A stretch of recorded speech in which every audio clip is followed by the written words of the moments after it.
দেশের মধ্যপ্রাচ্যের চলমান সংঘাতে জ্বালানি সংকটে পড়তে যাচ্ছে বাংলাদেশ। বর্তমানে জ্বালানি তেলের যে মজুদ আছে তা দিয়ে মাসখানেক চলবে বলে জানালেন বিদ্যুৎ ও জ্বালানি মন্ত্রী ইকবাল হাসান মাহমুদ চুকু। তিনি জানিয়েছেন, বিকল্প উপায়ে সংকট সমাধানের চেষ্টা চলছে। মার্কেটে আলোকসজ্জা সীমিত করা, ব্যক্তিগত পরিবহন কম ব্যবহার সহ জ্বালানি সাশ্রয়ের আহ্বান জানিয়েছেন মন্ত্রী।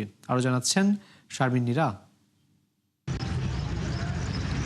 ক্ষেপণাস্ত্র আর গোলাবারুদের আঘাতে জ্বলছে মধ্যপ্রাচ্য, যার উত্তাপ ছড়িয়ে পড়েছে গোটা বিশ্বে।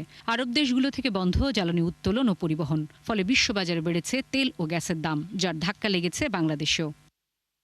বুধবার সচিবালয়ে মন্ত্রী জানান, দেশে জ্বালানি তেল ও গ্যাসের যে মজুদ আছে তা দিয়ে এই মাস চলবে। তবে যুদ্ধ দীর্ঘ হলে বাড়বে সংকট।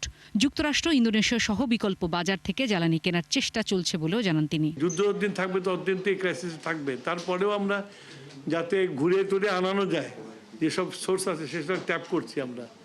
আমরা স্পট পারচেসে গেছি, স্পট পারচেস সেরকম রেসপন্স পাচ্ছি না। আমরা সব মিলিয়ে এটা যুদ্ধ, তো ক্রাইসিস, তো আমরা বলতে পারো যে আমরা ক্রাইসিস ম্যানেজমেন্ট করছি এখন। এই অবস্থায় জ্বালানি ব্যবহারে সাশ্রয়ী হবার আহ্বান জানিয়েছে সরকার। মার্কেটের আলোকসজ্জা সীমিত করা, ব্যক্তিগত গাড়ি কম ব্যবহার সহ নানা উদ্যোগ নেওয়া হচ্ছে বলেও জানান মন্ত্রী। সাপ্লাই লাইন স্লো হয়ে গেছে, যা আছে সেইটাই আমরা সাশ্রয়ভাবে ব্যবহার করব।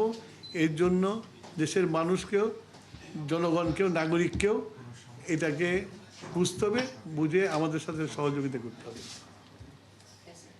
এবং অপচয়টা বন্ধ করতে হবে।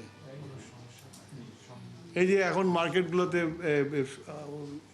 আলোকসজ্জা করা, পৃথিবীতে যুদ্ধ চলছে, এর মধ্যে আলোকসজ্জা করার প্রয়োজন নাই। এ সময় অভিযোগ করেন, জ্বালানি তেল ভারতে পাচার হচ্ছে, যা বন্ধে সীমান্তে কঠোর বার্তা দেওয়া হয়েছে। আমরা অল ডিসিদেরকে, বর্ডার এরিয়ার ডিসিকে বলে দিচ্ছি ইয়েতে, এবং ওই এরিয়াতে আমরা ডিজেল বিক্রিতে রেশনিং করতেছি। শারমিন নীরা, ৭১, ঢাকা।